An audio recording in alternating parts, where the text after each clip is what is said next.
Kemi rikthyer sërish në Top Story Live këtu nga Washingtoni me kryeministin e vendit. Në fakt, më bëri përshtypje diçka folet për batutat për basketbollin që keni bërë dhe tani edhe në shkuarën takimet me Obama dhe ndërkohë në fakt ish kryeministri Berisha ju ka anatemizuar lidhur me praninë e një koshe të famshëm në një nga zyrat pranë zyrës tuaj. Nuk jam në Ka dalë një foto që është shfaqur një kosh basketbolli në zyrën gjithër me tuaj. Është e vërtet? Nuk jam friend në Facebookun e Saliut, kështu që nuk informohem lidhur me ato si quhen orgazmat virtuale, por ajo që mund të them është që bëm shaka me presidencë ai kur erdhi në Shtëpinë e Bardhë vuri një kosh basketbolli. Edhe më tha edhe ti ke i kosh basketbolli, po si shkon me pas ka marrë vesh basketbollin. Jo, nuk besoj që ai të ndjeki Saliun në Facebook gjithashtu. Po kjo ishte, domethënë që ideja që pse vihet një kosh basketbolli, apo pse vihet një vepër arti, apo pse vihet diçka tjetër, cënohet një institucion që nuk është privat, është një mungesë dije, kulture, haberi, sepse faktikisht Shtëpia e Bardhë, kancelaria dhe të gjitha shtëpitë e, po themi, pushtetit, sigurisht nuk janë persona, po janë shtëpi ku çdo person lë gjurmët e veta. Lë gjurmët e veta dhe ato çon si ka, tjetri mund vi, mund të po përgjithsisht ruhet kjo.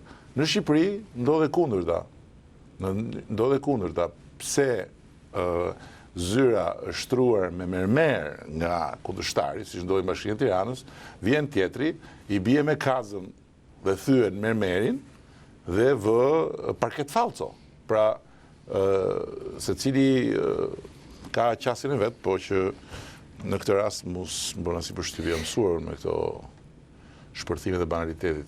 Zoti kryeministër, të flasim për çështje pak më serioze, e thash në fund pjesës parë se një nga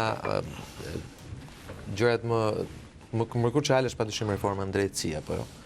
2 ditë më parë, mos gaboj kryetari i komisionit Fatmir Xhava tha se Partia Socialiste nuk pret më dhe se drafti i korrigjuar do të shkojë në komision. A do të thotë kjo se Partia Socialiste, dhe nuk po i referohem mazhorancës, por Partia Socialiste do të tentojë ta kalojë reformën me çdo kosto dhe sa realisht morët një mbështetje amerikane lidhur me këtë çështje? Nuk ishte nevojë të vish në Washington apo të hysh në Shtëpinë e Bardhë për të konstatuar mbështetjen amerikane, sepse mbështetja amerikane është e blinduar në raport me reformën drejtësi. Ajo që duhet them është se ne nuk kemi më kohë. Ne kemi qenë të gatshëm, kemi qenë partia që nuk ka bërë asnjë lloj oponence, apo rezistence, apo çfarë do qoftë për të penguar, apo për të vonuar, apo për të thelluar në procesin e reformës, sipas kundërshtrimit partijak, por kemi mbështetur që ditën e parë komisionin e ngritur me ekspertë shqiptarë ndërkombëtar, kemi mbështetur Venecia, kemi mbështetur gjithë procesin dhe tani jemi në kushtet kur si shumicë qeverisë, sepse jemi të dakordsuar, duam të përfundojmë. Nuk ka më asnjë minutë për të humbur. Duhet të përfundoj reforma në drejtësi. Historitë që lidhin reformën në drejtësi me gjithë farë lloj fantazish, apo alibish, apo nuk është fantazi që të respektoni vendimet e gjykatës kushtetuese. Që shpiken nga opozita janë histori që nuk i ha njeri as në Bruxelles, as në Berlin, as në Paris, as në Washington, as gjikundi. Nuk kanë asnjë lloj shansi që të shihen me seriozitet si gjëra serioze, nuk janë serioze. Si mund toni ju këtë kur ju keni një vendim gjykatës kushtetuese, cilin ju duhet ta zbatoni qoftë për rastin Suli, qoftë për rastin Edhe herë tjetër të lutem. Si mund kërkoni që opozita t'ju mbështesë një reformë drejtësi kur ju nuk respektoni sipas saj këtë sistem që keni? Sipas saj është ashtu, sipas nesh nuk është ashtu. Po si është? Është ndryshe. Nuk ka asnjë lidhje vendimi i gjykatës kushtetuese me rastet që opozita kërkon të përfshijë në vendimin e gjykatës kushtetuese. Megjithatë ç'rëndësi rëndësi ka kjo? Rëndësi ka që reforma drejtësi është diçka më vete, nuk ka lidhje me këto. Këto janë alibira, janë pralla. Është si të lidhësh kompetencat kushtetuese Presidentit Republikës me parkun e lodrave tek liçeni artificial. Lidhen do të dyja, vetëm ata mund t'i lidhin. Ja, e njëjta gjë është edhe kjo për reformën drejtësi. Ju si shtat pas kësaj interviste keni një takim të fundit para se largoheni te Tiranës me kreun e FBI-s. Dhe në shkrimin e një marrëveshje, mund na thoni diçka më tepër për çfarë bëhet fjalë konkretisht? Për një bashkëpunim që unë kam kërkuar që kur kam ardhur në zyrë si kryeministër, kemi bërë dhe një takim të nivelit lartë me përfaqësues të lartë të FBI-s. Ne duam që FBI-a të na mbështesë për rritjen e kapacitetet në radhë të parë, duam që Akademia e FBI-s të mbështesë Akademinë tonë të sigurisë, që qysh në shkollën e policisë të merë një uri të posaçme dhe të merë një ekspertizë posaçme akademike që është ekspertiza e FBI-s, po ashtu të mbështesë edhe rritjen e kapaciteteve hetimore në policinë e shtetit. Pra, ka lidhje me byron kombëtare të timit sigurisht. Patjetër me byron, po është një marrëveshje kuadër e qeverisë Shqipërisë me byron federale të timit. Sa realisht mendoni që kjo reformë drejtësi dhe kjo byro kombëtare e timit do të krijohen? Unë jam i bindur. Unë nuk mendoj, unë jam i bindur, është thjesht çështje kohe. Nuk është çështja do bëhet apo s'do bëhet, është thjesht çështje kohe. Çështje kohe, i referoheni kujt? Referoheni kohës brenda këtij mandati apo mandati? Reforma duhet ishte bërë dhe ishin gjitha mundësitë. Do ishte bërë në mars, siç premtuar. Në mars, e penguan. Po ikën prilli dhe vazhdojnë ta pengojnë. Ne nuk duam të hymë në këtë lloj debati, nuk duam të bëjmë një betejë se kush e do drejtësinë. Shqiptarët kanë sy, shqiptarët kanë vesh, shqiptarët kanë inteligjencë dhe shqiptarët kuptojnë, pa pasur nevojë që ne të shtojmë më shumë zjarr në një debat politik që shpesh është më i nxehtë se ç'duhet dhe nxehet kot në kot, me thënë drejtën. Reforma do bëhet. Ju në fakt sepse është e qartë gjë që ndryshe nga të gjitha reformat e tjera, ndryshe nga të gjitha debatet e tjera, për këtë reformë partnerët nuk do të heshtin. Pra, as nuk do të heshtin dhe as nuk do të mjaftohen duke thënë palët të gjenin konsensus, të gjenin konsensus të tjerë, por do të i shpjegojnë popullit shqiptar pse në rastin eventual që reforma nuk kalon, reforma nuk kalon. Dhe kush janë përgjegjësit?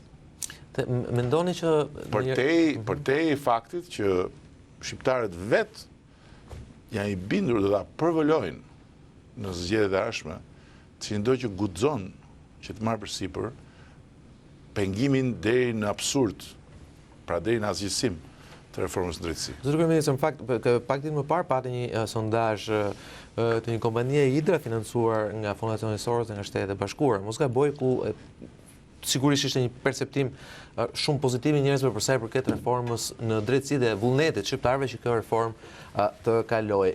Dhe në këtë rast, siç edhe ju sapo e thatë dhe vet, do të ishte ky një argument i nevojshëm dhe i mjaftueshëm që në rast se kjo reformë nuk kalon, vendet të kalojnë fakt zgjedhje parakoshme. Unë nuk duhet të rend në kohë, duhet të them një gjë tjetër. Me që vetë përmend një skenar hipotetik. Një gjë tjetër, përpara se vendi, para se mendojmë për zgjedhje parakoshme, duhet kemi të qartë shumë një gjë. Të gjitha këto që kemi bërë dhe gjithë reputacioni ndërkombëtar që kemi fituar, kurorëzohen me hapjen e negociatave në fund të këtij viti, nëse reforma drejtësi kalon. Kush pengon reformën drejtësi, i mbyll derën e Europës së Shqipërisë.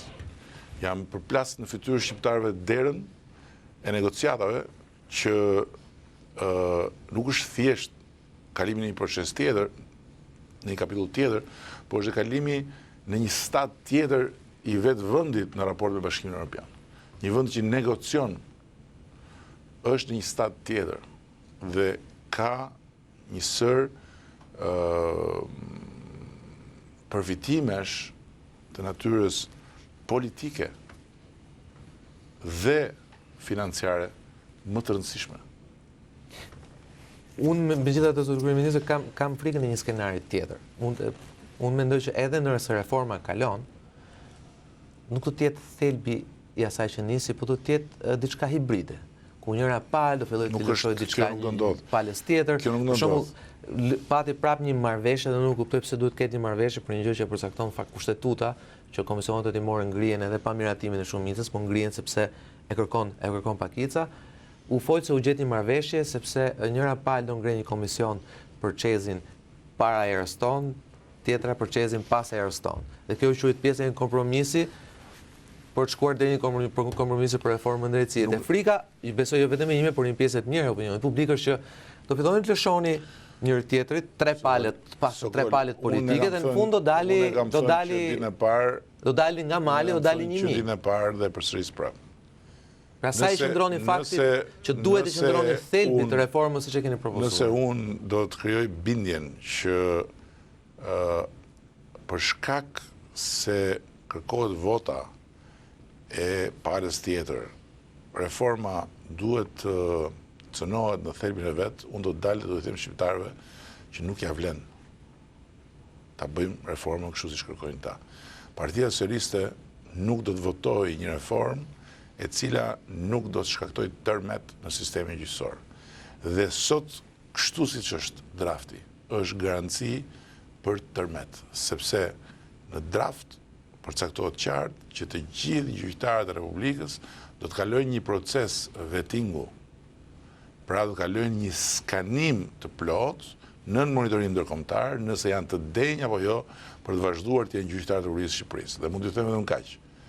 Zyrat që do të organizojnë dhe monitorojnë vettingun në Shqipëri do të kenë 120 deri 150 persona që do merren vetëm me këtë proces. Kështu që nuk është një gjë e lehtë kjo, përkundrazi, dhe prandaj ka dhe shumë rezistencë, prandaj ka dhe shumë frikë nga kjo reformë tek ata që sot përdorin flamurin e opozitës për të ngritur nga hiçi kauza, pretendime, çështje që nuk kanë asnjë lidhje me thelbin e shqetësimit të madh që kemi ne, që ka populli shqiptar, që kanë partnerë ndërkombëtar, që Shqipëria, të gjitha reformat e tjera janë shumë të rëndësishme sepse modernizojnë vendin. Por reforma e drejtësisë është themelore sepse u jep një mbështetje të madhe të gjithë sektorëve të tjerë ku zhvillohen reformat. Ose asgjëson një pjesë rëndësishme të përpjekjeve për reformat në sektorët e tjera. Në fakt, është rëndësishme reforma në drejtësi për një arsye të thjeshtë, do thoja unë, për të luftuar korrupsionin endemik në vend. Gjatë kohës që ju mbritët në Washington, Departamenti i Shtetit publikoi raportin vjetor të drejtave të njeriut. Korrupsioni ishte themi fjala kryesore e zezë atij raporti për Shqipërinë, kishte dhe vlerësime pozitive, po flas korrupsioni ka qenë. Dhe ishte fokusi tek drejtësia, që është e shkuara. Një minutë.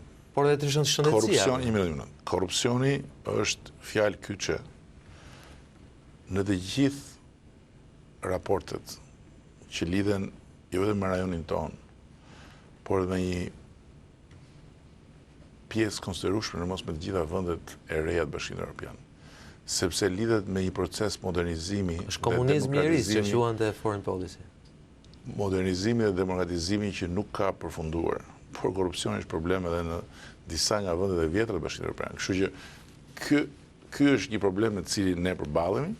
Dhe ajo që ne duhet të shohim tek ky raport, po në tërësi tek Shqipëria sotme, është sa Shqipëria po i hedh apo nuk po i hedh bazat për ta luftuar korrupsionin përmes ngritjes së sistemeve të reja. Për shembull, kemi më shumë korrupsion në sistemin e energjisë, në sektorin e energjisë apo pak?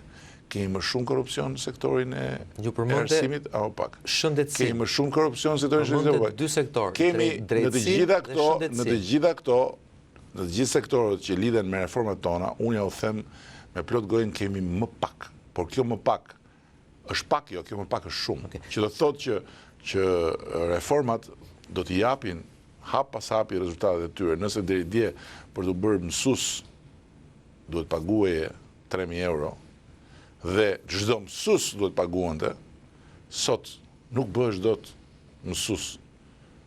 Edhe sikur duhesh paguash, sepse duhet kalosh në një proces krejt tjetër, transparent, konkursi, kreditesh, seleksionimi e kështu me radhë. Për shembull, këto janë reformat. Mënyra se si kalon nga një fazë ku sistemet korruptojnë njerëzit në një fazë ku njerëzit kanë të bëjnë me sisteme që nuk korruptohen. Zotër Kryeministër, më lejoni të këmbgul edhe një herë duke cituar raportin e Departamentit të Shtetit.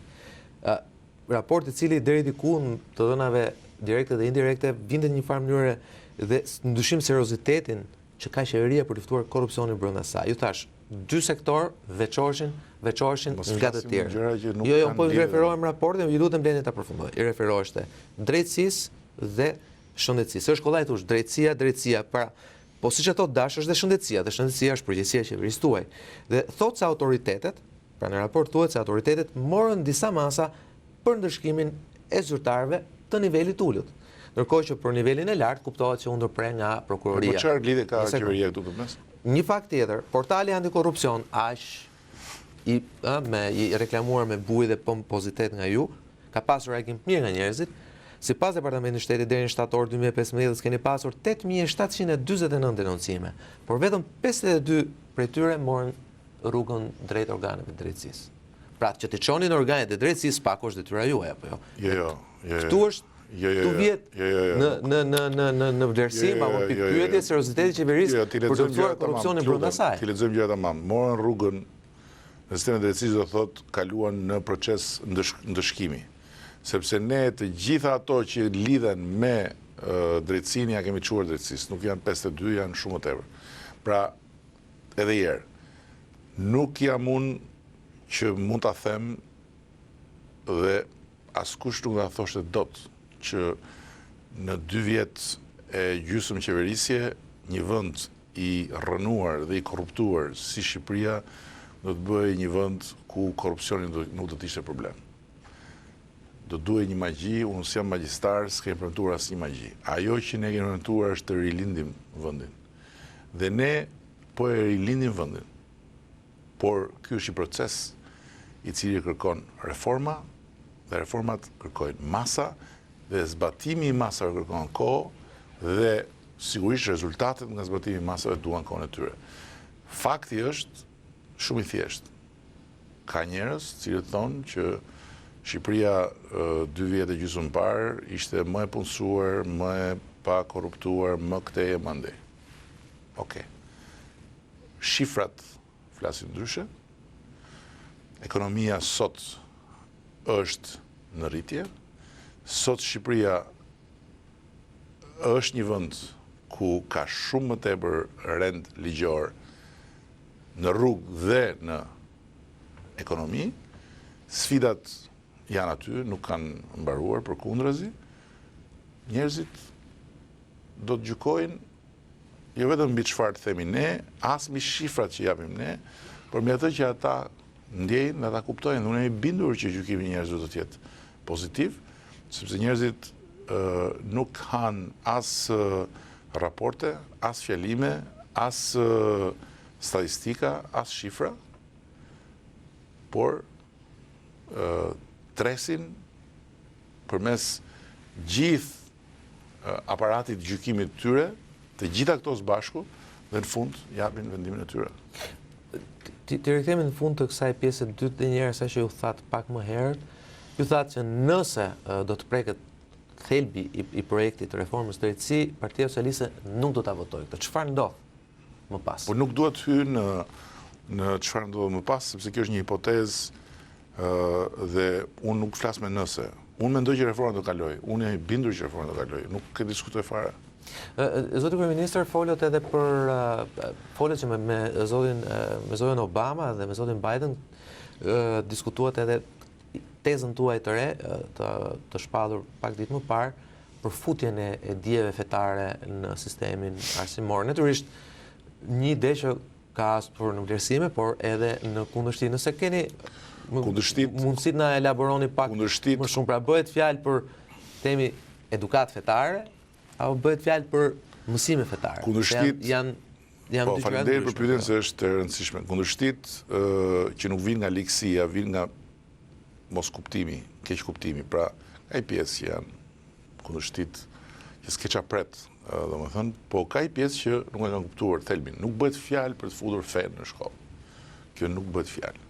Bëhet fjalë për të futur në hapësirën e dijeve edhe dijet mbi fen.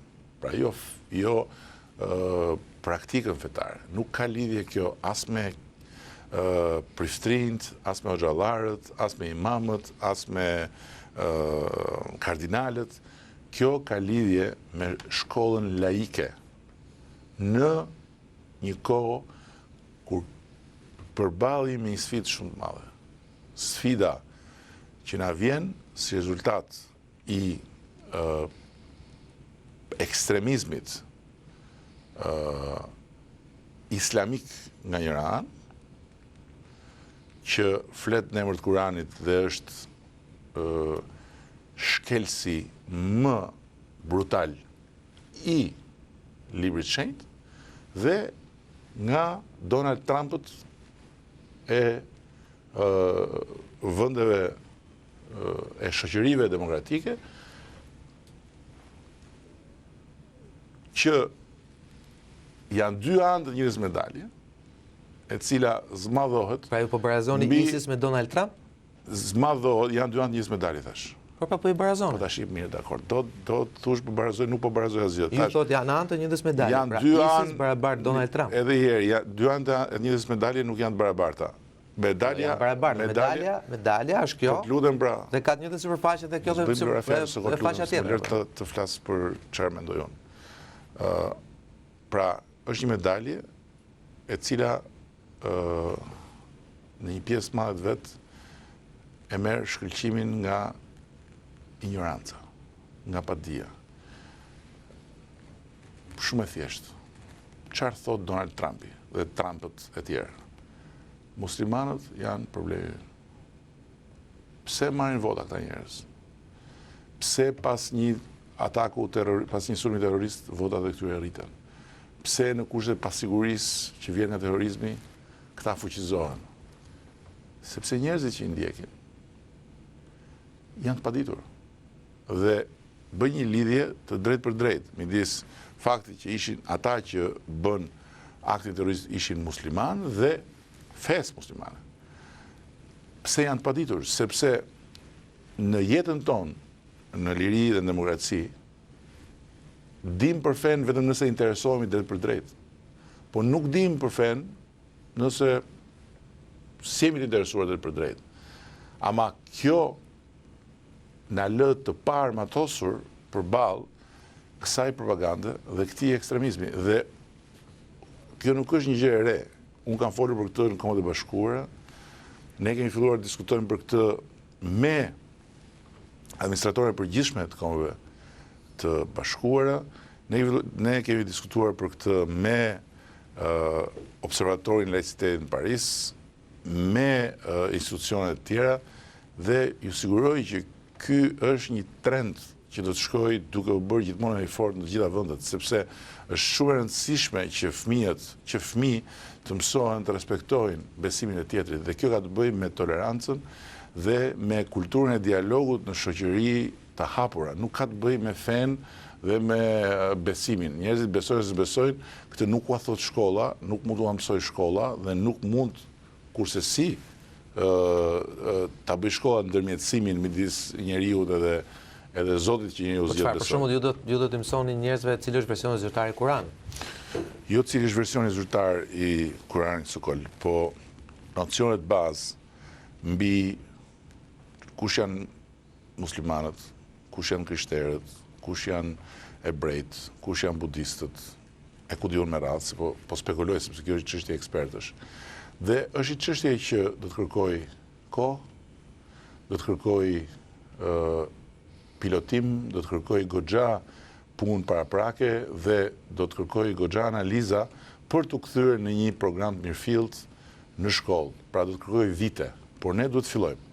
Dhe në këtë aspekt po ju them që Shqipëria është avangard me këtë qasje. Dhe jo vetëm dhe paraman nuk është vetëm Shqipëria, ka disa vende që kanë filluar këtë dhe kjo po bëhet gjithmonë e më prapur. Në takimin që patëm me administratorë përgjithshme të USAID-it, kjo ishte tema dhe ata janë shumë vetë USAID-i do të përfshihen në proces. Presidenti Obama ka vazhduar një praktikë të nisur nga presidenti Bush, një praktikë e brendshme e shtëpisë bardhë që lidhet me krijimin e institucionit veçantë që ka të bëjë me për fen. Pra nuk është çështje e ase paralelizimit, ase mbivendosjes, ase interferimit me objektet e kultit apo me njerëzit që i shërbejnë Zotit në objektet e kultit. Kjo ka të bëjë me laicitetin, me mos lejimin e cënimit të vlerave, të parimeve, të kulturës son demokratike nga ekstremist të cilët shfrytëzojnë ignorancën tonë, padijen tonë, për na hedhur kundër njëri tjetrit. Okay. Shqipëria sot se ka këtë problem. Kam dëgjuar njerëz që thonë, kur ne jemi rehat. Ne jemi rehat. Po, pikërisht sepse jemi rehat, duhet të bëjmë çmos që kjo rehati të mos prishet. Dhe ajo që ka vazhduar si traditë të forcohet, spari duke u thënë fëmijëve tanë, që jetojnë një botë tjetër, sepse ne nuk kemi jetuar në botën ku që fëmijët zhyteshim në oqeanin pafund të Facebookut dhe të merrim kontakt me gjithë farë lloj peshish e peshkaqenësh e speciesh nga më të çuditshmet, të cilat të dalin përballë. Sot është një tjetër kohë, janë të tjera sfida, është një tjetër atmosferë në cilën rritet gjenerata e re. Dhe ne duhet bëjmë çmos që fëmijët e Shqipërisë, fëmijët shqiptar, kudo ku janë, të kuptojnë që ky është një thesar i madh që duhet ta mbrojnë dhe si do ta mbrojnë. Do ta mbrojnë thjesht duke thënë shikoj kjo është gjë e mirë, jo. Do ta mbrojnë duke qenë të paisur me dije që askush të mos mundet dot t'i kthej as në ushtar të xhihadit, dakor? As në votues të Trumpit radhës që mund dali edhe në për trojet tona një ditë. Okej. Publicitet dhe rikthehemi sërish në pjesën e tretë dhe të fundit të intervistës live nga Washingtoni me kryeministrin.